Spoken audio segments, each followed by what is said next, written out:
Welcome guys, Darren here with a box review of 1989-90 NBA Hoops.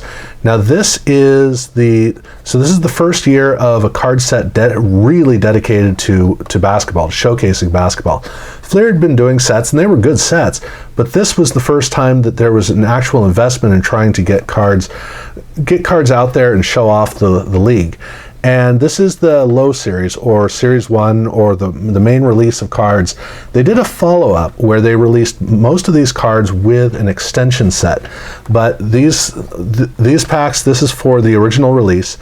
And I didn't collect boxes. I got some packs, but I never collected a box of this. I put together a set. I don't remember how I did it, but over the years. But what was weird here with this particular experience for me was that I think that the cards I have are all the same size. They're all very, very clean and orderly and professional. But these cards are anything but. Now it's difficult to really see it on camera, but you can kind of see that there are some ridges.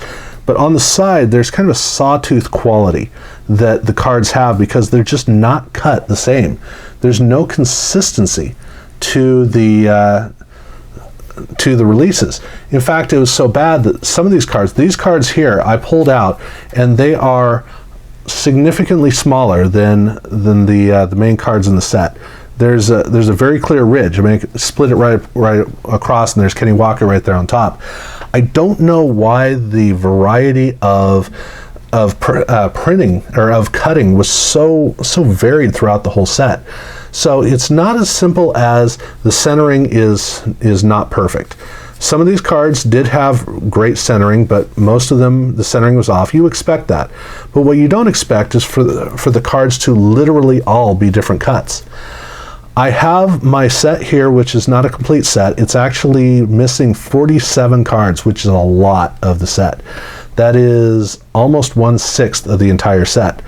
But of these cards, most of them actually do have a really good, they're pretty close in terms of their dimensions. I was able to pull out for the doubles, I was able to get most of the really wild cards off. But that being said, I did not include any of these really short cards in the set. So that means that the short cards, there are a few cards that would normally be in here. I just didn't want to put the cards that were that cut off from the rest. So of the short cards, I didn't get into the set.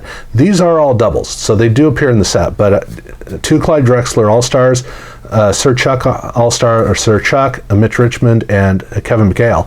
So those were cards that I couldn't include in my pursuit of the set, simply because the way that they were cut was a little bit too much from what I was able to really justify.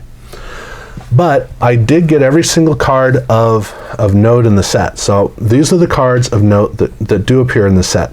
Rod Strickland Rookie, Michael Jordan All-Star, Reggie Miller, Karl Malone, KJ Rookie, Patrick Ewing, Sir Chuck, David Robinson Rookie, the really great one. Pretty well centered, not a little too tall down here at the bottom, but otherwise in good shape.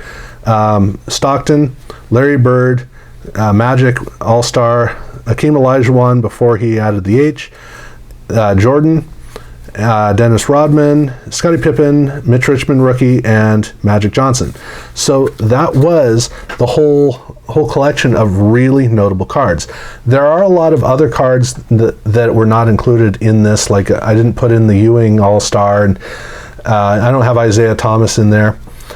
So it is a very laden set. It's a really cool snapshot of time, but really 89 and 90 have pretty much the same stars.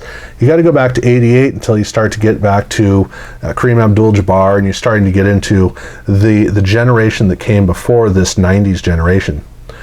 As for the doubles, I got about the same number of doubles as main cards in the set.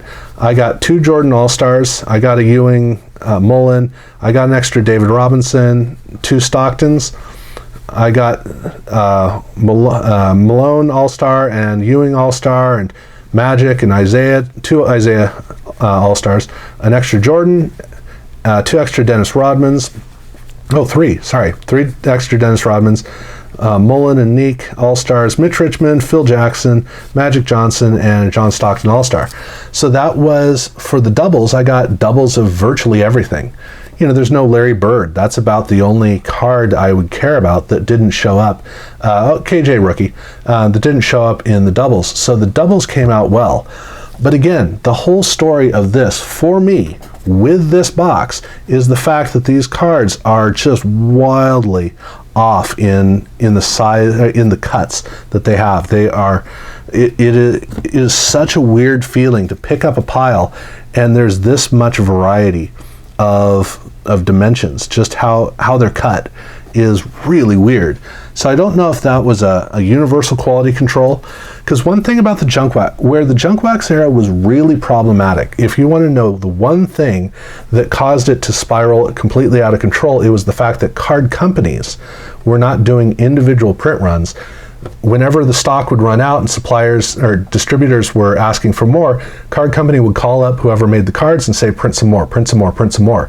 So that meant that the quantity of cards kept growing based upon our buying them, but it also meant there was a quality control that went at the same time, where when you keep doing this, mistakes are going to happen. You can't create a reliable product. So starting in 1991, virtually everybody went to a single print run. You order them all in one shot, you get them done professionally, and then you move on. And even in 91, it was kind of shaky. 92, it was a clean transition.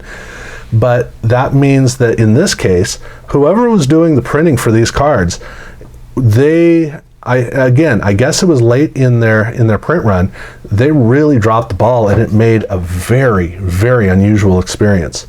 So I don't know if I'm going to get another box to see about if there's consistency in that box, you know, what it's like between them. And I love the idea of it, but the boxes are a little pricey for what they are. If I was into grading, maybe I would take that gamble, but I'm not into grading, so. It was a good experience though, and it is nice because since my cards are over 30 years old, most of them are pretty yellowed, and it's nice to get some really nice, clean cards, which is a good. It's nice to finally get cards like that, and that's really the main reason I would consider getting a second box, is just to get one clean, professional, smooth set, albeit one with some borders that are in disagreement. I'll say that. But other than that, that's what I've got for this experience. It was pretty cool. And one other thing. The way that the names read at the top is the big strength of these cards. I actually really like the bold names. I think that the 90 cards look a little bit better, but the 89 cards here, just reading those names was such a fun experience. And I will leave it at that, so thank you guys for watching.